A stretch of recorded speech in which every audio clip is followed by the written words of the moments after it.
मेरी कहानी। Mummy papa बिना पूछे हमारे रूम में कभी भी आ जाते हैं। मैं अपनी बीवी के साथ अलग रहना चाहता हूं, पर शादी के बाद मेरी जितनी जिम्मेदारी अपने माता पिता के प्रति है, उतनी ही उस लड़की के प्रति है जो मेरी जीवन साथी है। ऐसे में मेरे लिए ये दुविधा वाली स्थिति है जब मैं और मेरी बीवी अलग रहना चाहते हैं, लेकिन मेरे पेरेंट्स मुझे इमोशनली ब्लैकमेल करके ऐसा करने से रोक रहे हैं। मैं और मेरी पत्नी अलग रहना चाहते हैं क्योंकि मेरे माता पिता हमें बिल्कुल भी प्राइवेसी नहीं देते हैं। वास्तव में उन्हें इसकी समझ ही नहीं है। वह बिना दरवाजा खटखटाए ही हमारे कमरे में आ जाते हैं। इससे मेरी बीवी बहुत असहज रहती है। शादी से पहले तक ये सब ठीक था, लेकिन शादी के बाद चीजें बदल जाती हैं। मेरी बीवी बहुत ही खुले विचारों वाले परिवार से आती है। इन दोनों चीजों को तवे पर भूनने दें और तब तक चलाते रहें। जब अजवाइन भूनने लगेगी तब इसमें चक की आवाज आने लगेगी। अजवाइन भून जाए तो गैस बंद कर दें। एक प्लेट लें और उस पर सूती कपड़ा बिछा दें। फिर इस कपड़े की पोटली बना लें। 0 से 6 महीने के बच्चे के लिए उपयोग। 0 से 6 महीने के बच्चे के लिए उपयोग। अगर आपके नवजात शिशु को जुकाम हो गया है या उसके सीने में कफ जम गया है तो सरसों या नारियल तेल को हल्का गुनगुना कर लें। शिशु की नाक बह रही है या जुकाम तेज हो रहा है तो गुनगुनी अजवाइन की पोटली शिशु के तकिए के नीचे रख दें। इस तरह अजवाइन की खुशबू से शिशु की बंद नाक खुल जाती है और जुकाम भी ठीक हो जाता है। उन बातों को समझने की कोशिश नहीं करता है जो जीवनसाथी के साथ बंधन को मजबूत बनाए रखने के लिए सबसे ज्यादा जरूरी होते हैं।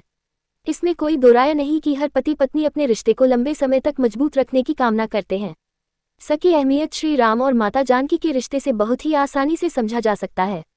एक दूसरे को इतना सहज महसूस कराए कि किसी को कोई बात छिपाने की जरूरत ना पड़े। एक दूसरे पर विश्वास करें। पति पत्नी का रिश्ता तभी ही लंबे समय तक मजबूत बना रहता है जब तक दोनों का एक दूसरे पर गहरा विश्वास हो।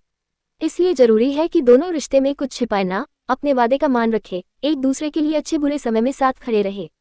इसके लिए जरूरी है कि कठिन बातचीत के दौरान भी अपने साथी के साथ खुले और ईमानदार रहें। सालों तक अकेले जन्मदिन मनाने के बाद एहसास हुआ कि कितने समय से मैंने अपने दोस्त परिवार के साथ समय नहीं बिताया।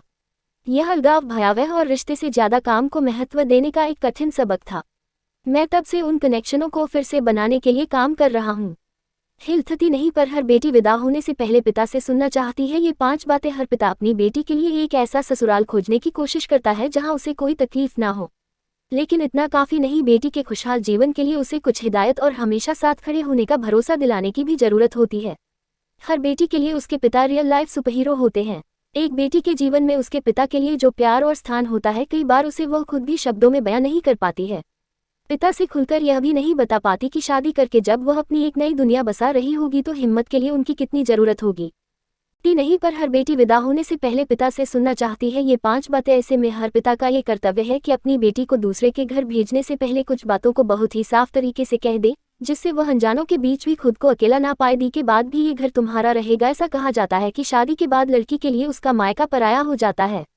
इसलिए जरूरी है कि एक पिता अपनी बेटी की विदाई से पहले उसे यह कहे कि यह घर हमेशा तुम्हारा रहेगा, ताकि उससे यहाँ आने से पहले कभी सोचना ना पड़े। कोई भी परेशानी हो, मैं हूँ। शादी के बंधन में बंधकर किसी दूसरे घर में अपना नया संसार बसाने के लिए आगे बढ़ रही एक लड़की के लिए ये समय बहुत ही उलझनों से भरा होता है।